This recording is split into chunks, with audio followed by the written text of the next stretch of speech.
With Donald Trump poised to visit China this coming week, what is likely to top his agenda when he meets Chinese President Xi Jinping?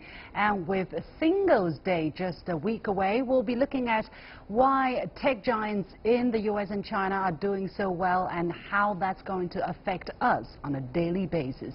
Welcome to The Point, live from Beijing. I'm Li Xin.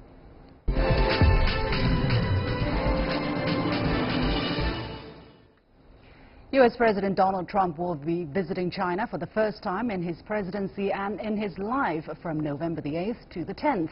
The Chinese ambassador to the U.S. has called this trip a state visit plus, meaning President Trump will be receiving special arrangements on top of the normal diplomatic protocol. Starting from today, The Point will be having a series of discussions on his trip around Asia. While in Beijing, President Trump will of course be meeting Chinese President Xi Jinping. On his sides will be high-level officials as well as 29 business titans from the energy, industrial, financial services and agricultural sectors. This also already led to speculation that there might be deals finalized in these areas between the two sides to bridge the roughly $300 billion trade deficit between China and the U.S., which President Trump calls embarrassing and horrible. Meanwhile, the DPRK nuclear issue is also likely to be at the top of the agenda, as Pyongyang has conducted 15 missile tests since February this year and claims to have developed the technology to land a warhead on U.S. soil. Today we have Professor Robert Ross, a professor of political science at Boston College, who is also a member of the Council on Foreign Relations and the National Committee for U.S.-China Relations, and here in Beijing, Zhao Hai, research fellow in the National Strategy Institute at Tsinghua University. Gentlemen, welcome to the show. Professor Ross, let me come to you first. Now, President Trump is the first foreign head of state to visit China after the landmark 19th CPC National Congress. What would be the key word you would use to describe his visit in comparison with visits by previous U.S. presidents?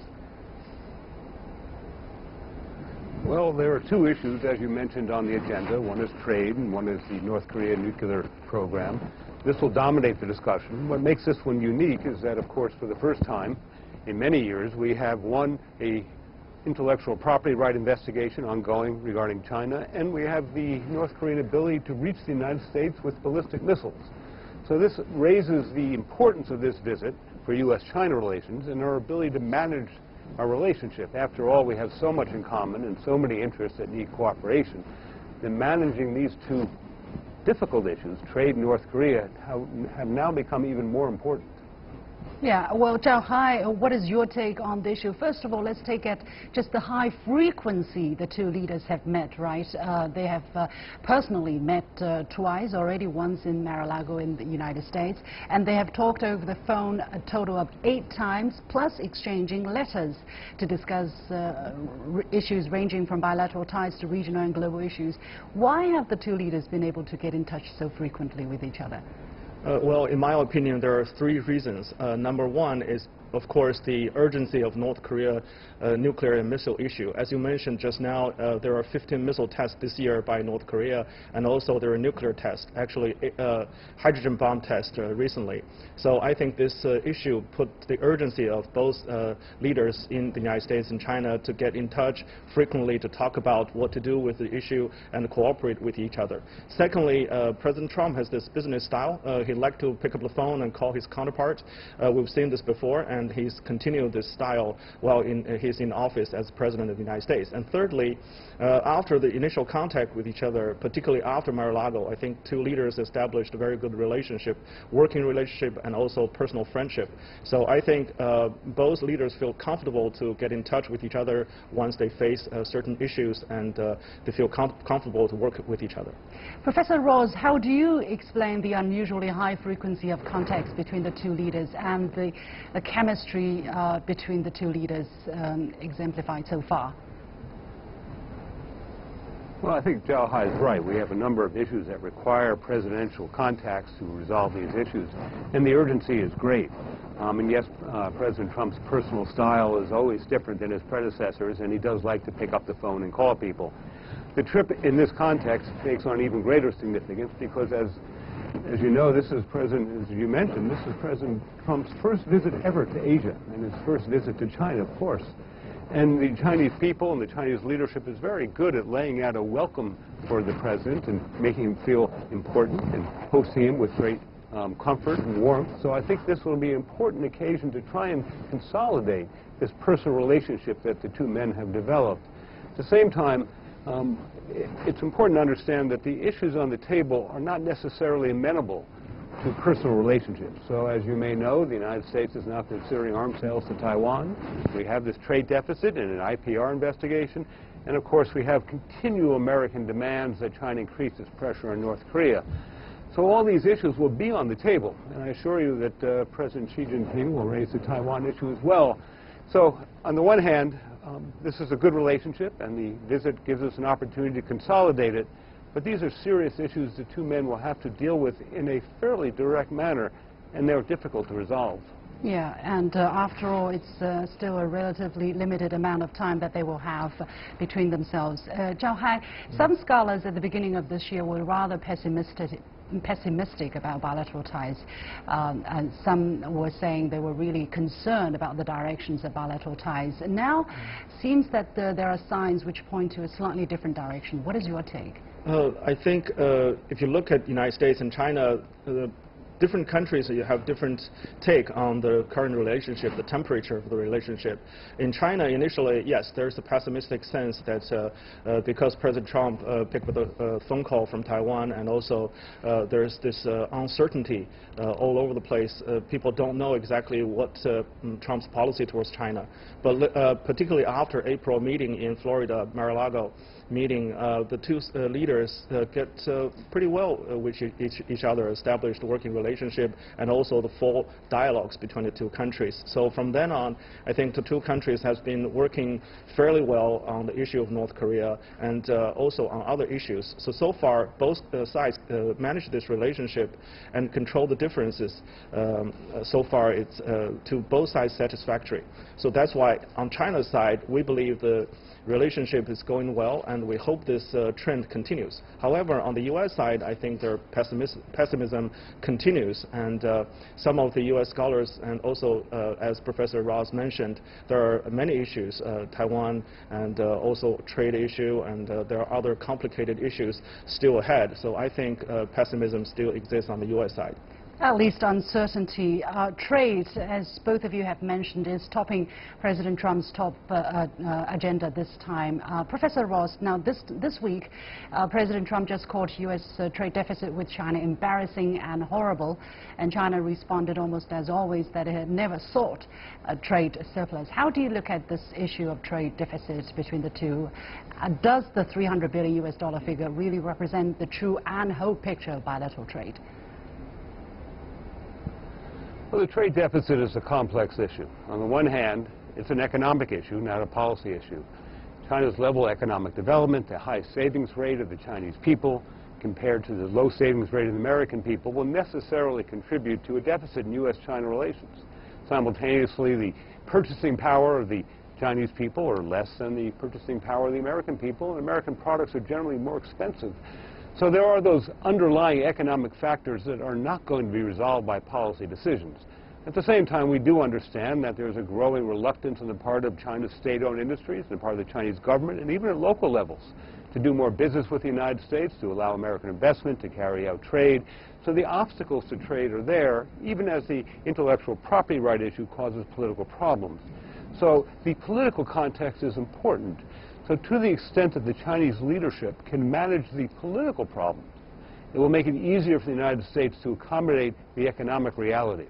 So as you mentioned in your lead-in, to the extent that President Xi Jinping can give deliverables to the United States in terms of large economic agreements, that can help manage our political problems. Mr. Zhao, what's your thoughts on what Professor Ross just said? I cannot agree totally with Professor Ross. One point China mentioned and emphasized over the years is the problem of export control on the U.S. side. Both sides have a different take on this issue. The Chinese side, Vice Premier Wang Yang this year, I think, mentioned this in the joint meeting with the United States, that if the United States reduce and even cancel the export control, particularly on the high-tech side, the deficit will reduce to about 24 to 34% between U.S. and China. However, the U.S. calculation is very different. They think even with the relaxation of high-tech export control, there's only a fraction of reduction of deficit between the two countries. I think overall we need to come up with the, doing research on this and come up with a common conclusion of what we can do and what we cannot do. And what's represented in this area.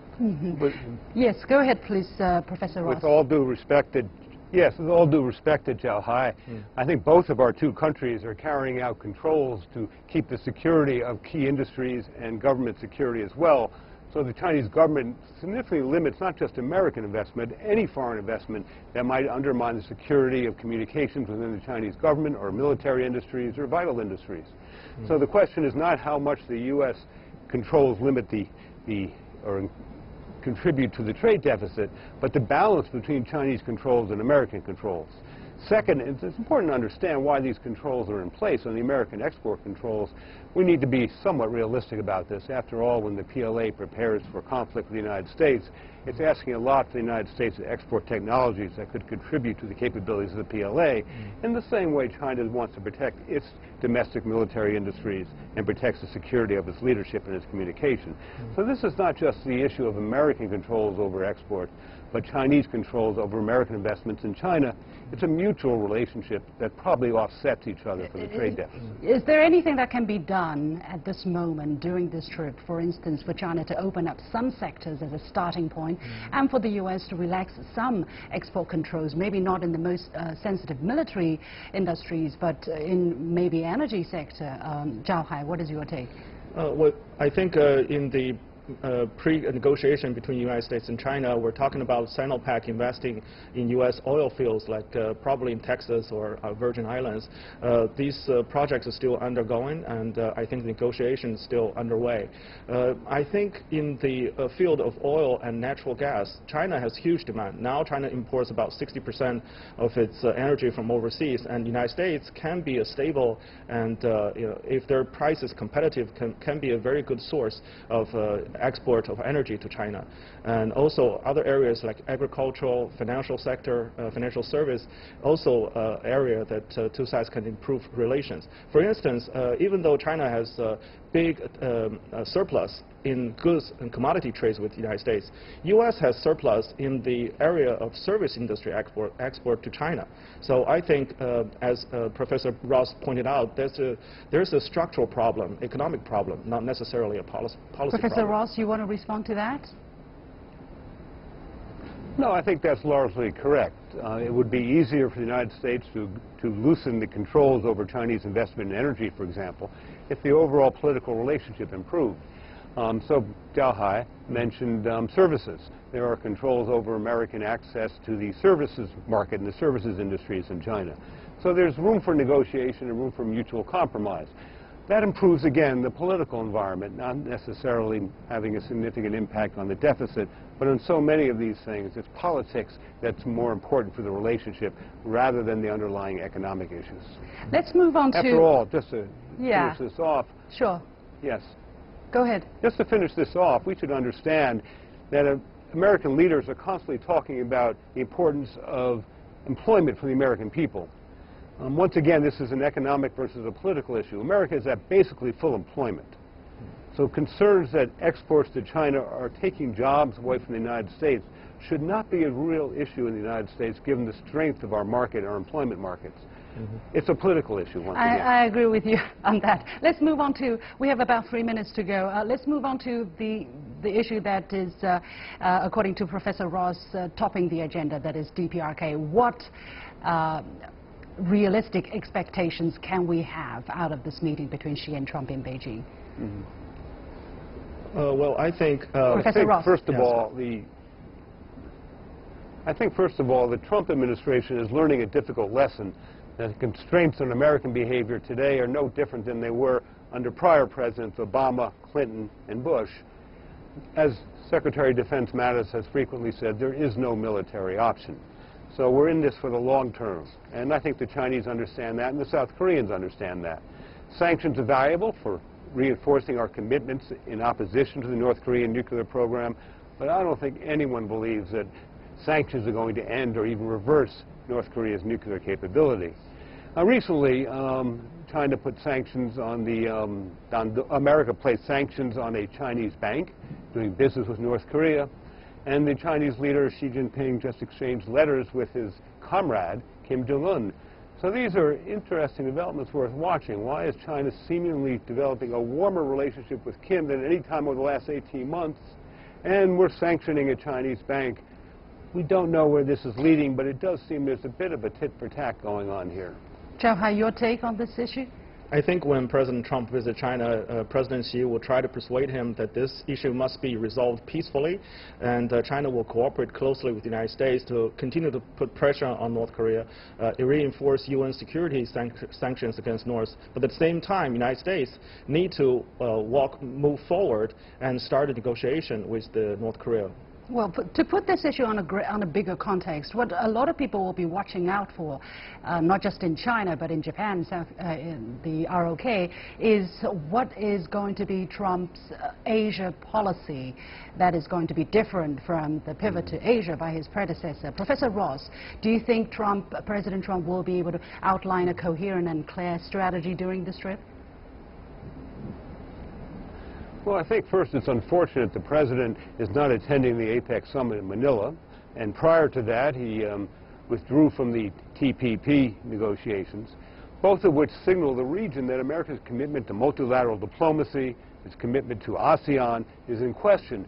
That's not good for the United States presence in East Asia or reassurance to our strategic partners. So when you say that we have a coherent strategy toward Asia, it doesn't look that way.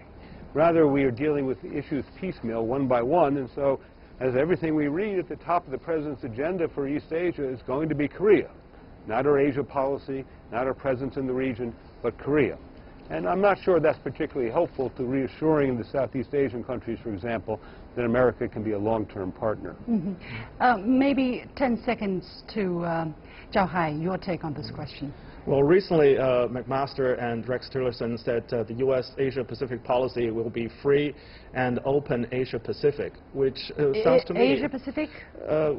Indo-Pacific, I'm sorry. It sounds to me really copying the Japanese version of their take of diamond strategy of Japan. So I think they need to come up with a more solid strategy instead of just coming up with a vision. We'll wait and see. We'll wait and see. Really interesting discussion. Many thanks to our two guests, Professor Robert Ross, Professor of Political Science at Boston College, and Zhao Hai here, Research Fellow in National Strategy Institute at Tsinghua University. And you have been watching The Point with me, Liu Xin. I'll be back right after this.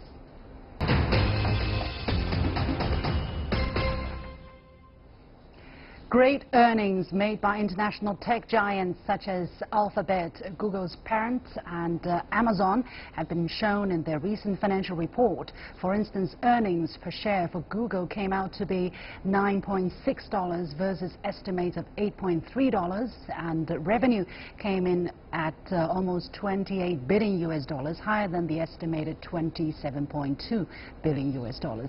And it's the same picture across the board in the tech sector.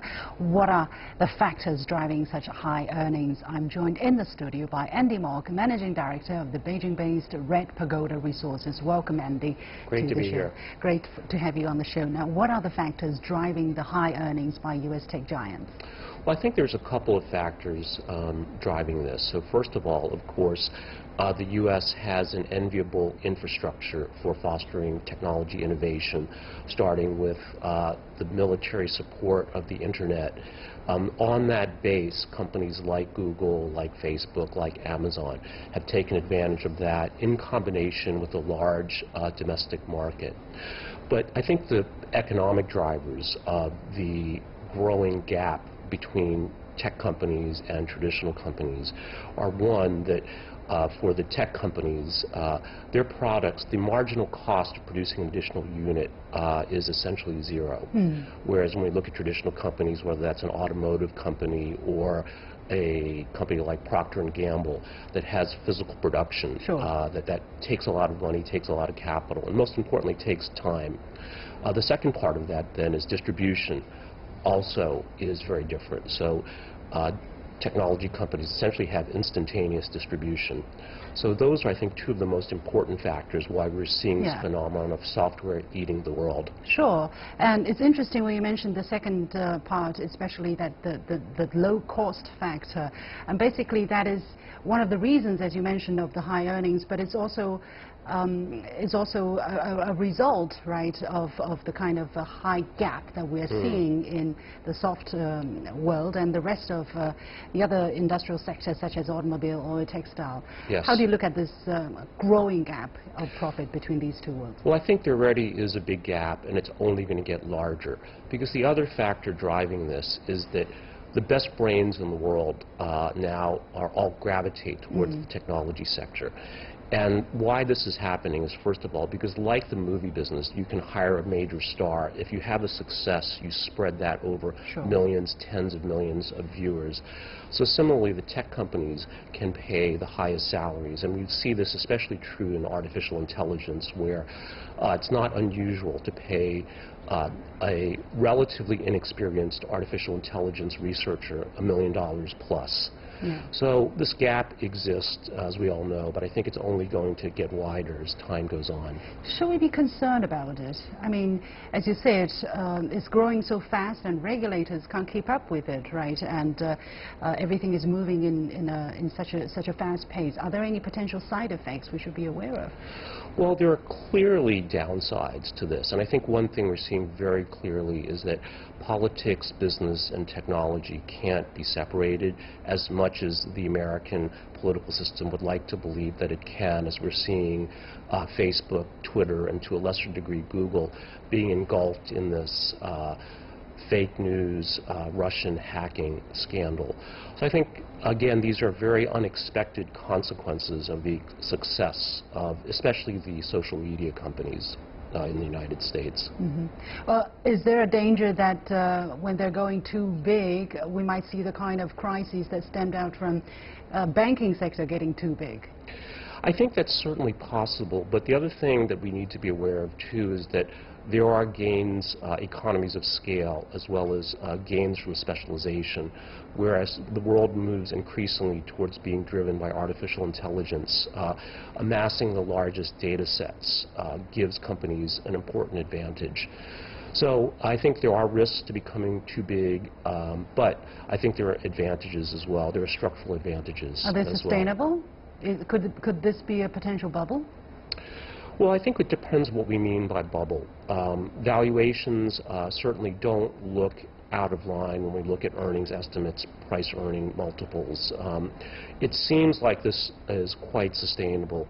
And again, you know, everyone's talking about robotics, artificial intelligence as being the next driver of growth, and I would put driverless vehicles in this category as well. So I think it seems like the growth is quite sustainable. At this moment, yeah, but we still have to wait and see. Not that I'm pessimistic, but you know, it's really scary that the growth rate is not by 10% or 20%. Sometimes it's 100%, as we have seen in China, right? Some of the numbers are really unbelievable. Yes. What are explaining? Are the factors the same that can explain what Chinese tech companies are going through? Well, I think, if anything, the Chinese technology companies, especially Alibaba and Tencent, you know, as you mentioned, are growing at 50, 60% a year. But this is in terms of revenue, so it's not stock price appreciation. So, you know, this is based on fundamental economic drivers. And some of the reasons for that, I think, are first, of course, a much larger market in China, but also that consumers are much more eager to adopt new product innovations as well. And there's also a catch-up phenomenon going on here as well, too, in that many consumers in China did not go through the phase of going to department stores, going to malls, but now jumping directly to e-commerce. Or acquiring a credit card. Yes, or acquiring credit cards and moving directly to this cashless society.